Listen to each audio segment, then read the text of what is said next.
روحه القيادية وقدرته المذهلة على تعبئة الرجويين والمكانة الكبيرة التي يحتلها في قلوبهم ومدى تأثيره الكبير في توجهاتهم أزعجت مآرب المسؤولين، خاصة وأنه كان كل ضد مفاهيم الفساد وأول مدافعين على مصالح الفريق الأخضر وأكثرهم فعالية في صد المتربصين به.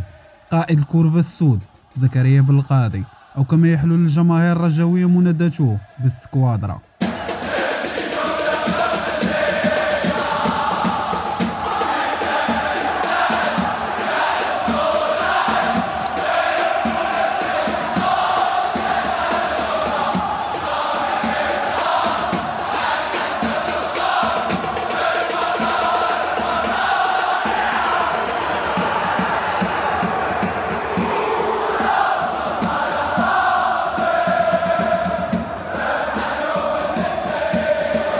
كوادرا ابن حي البرنوسي بمدينة الدار البيضاء، كان من المؤسسين ديال مجموعة الجرين بويز من قبل ما كان من الأعضاء الأولين ديال كليك سيلتيك.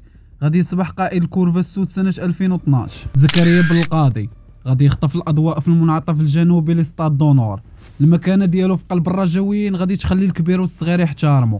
مايسترو جراد حمل القميص رقم 12 عن جدارة، ولم يبخل في مهامه حتى نزوله منها على الرجاء بأحدث أشكال تشجيعية واكثرها تناسقا موحدا صوت كل المجموعات في المدرج الجنوبي اللي غادي يجعل منه كابي دي كابي بشهاده قاده المدرجات العالميه. ضحى بالوقت ديالو لتطوير التشجيع في المكانه ولم يكترث لمستقبله، فكل الايام بالنسبه اليه هي فترات انتظار لموعد مباراه الرجاء الذي سينجح فيه في تشغيل حافله المغرب الفاسي التي اصابها عطل سنه 73.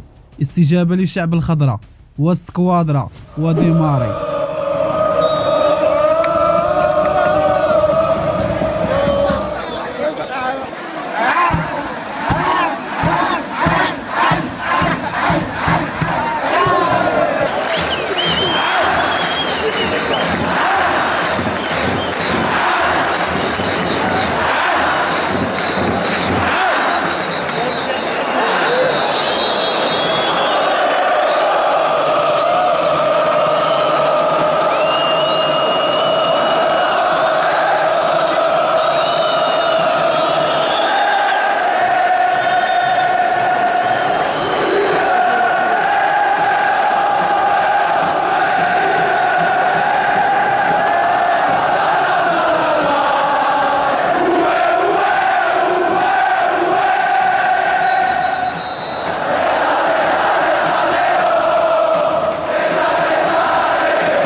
ذلك اليوم الذي لا يحق له فيه أن يكون مريضا ولا غائبا، فهو محرك الآلة التشجيعية للجماهير الرجاوية. سنة 2013 من بعد بطولة كأس العالم للأندية، زكريا غادي يقدر يجذب عدسات الكاميرا تصوب نحوه بذهول، وكبار الصحف العالمية أصبحت تهتف باسمه. حتى غادي تجي السنة اللي غادي تقلب لزكريا حياته، سنة 2016 من بعد الصداع اللي ناض بين المجموعات الرجاوية واللي غادي يتوفاو فيها جوج دراري. غادي يلقى راسو مور القضبان بتهمه ما داير فيها لا بيديه ولا رجليه. زكريا غادي يلقى راسو واقف قدام القاضي بتهمه مشجع بدرجه فنان، غادي يتحكم عليه ب6 أشهر نافذه. واجه ذلك بصدر رحب، فهو قائد القاده ولم يعول يوما على احد سوى على ابتسامته التي اخجلت القاضي رغم قساوه الحكم. زيكو فاش غادي يسالي الحكم ديالو كان كيعيش المغرب ذاك الوقت على قانون بمنع لي زيلطرا، غادي يتفاجأ بعقوبه سجنيه اخرى واللي كتقدر ب2 سنين، وهو من دعا مشددا بالمضاربه ما كايناش، ها هما وحدين مشدودين ما تصفقوش عليه يطبقوها. اللي غادي يتفاجئ الشعب الرجاوي، غادي يخرجوا على اثرها للشارع مطالبين بالعفو على زكريا، كما ان مجموعه الجرين بويز غادي تطلق ديسك باسم مظلوم يتطرق الى الظلم اللي كيعاني منه زكريا وكيفاش غادي يردوا منه كبش فداء. صار اللي صار شحال بكينا فيه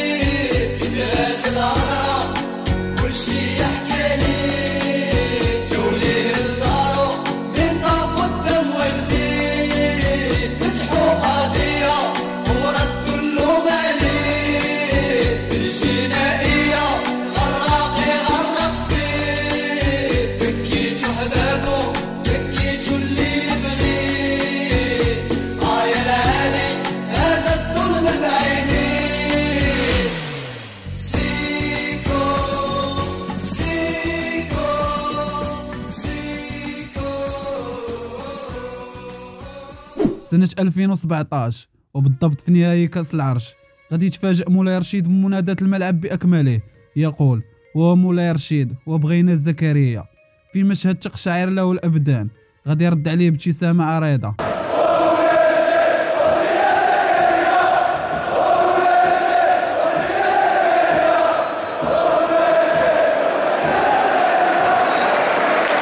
عشرة جون في 2018 غادي يكون زكريا كمل العقوبة السجنية ديالو اللي مشى فيها مظلوم. مع الخروج ديالو غيلقى المجموعة الرجاوية في الاستقبال ديالو وغادي يحتفلوا به كأنه أول أيامه في الحياة.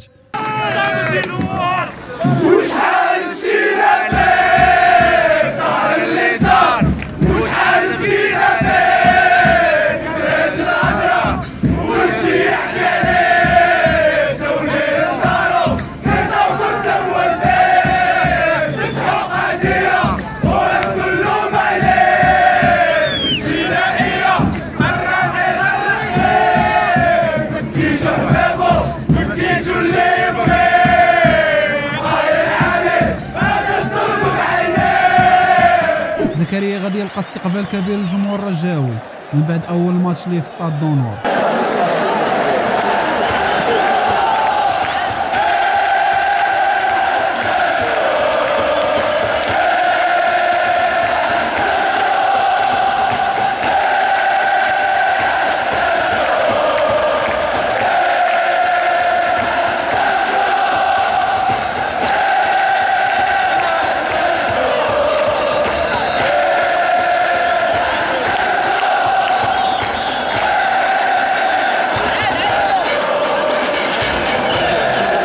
اواخر سنة 2020 زكريا غادي يدخل القفص الذهبي وغادي يكمل دينه ويكون حتى هو اسره.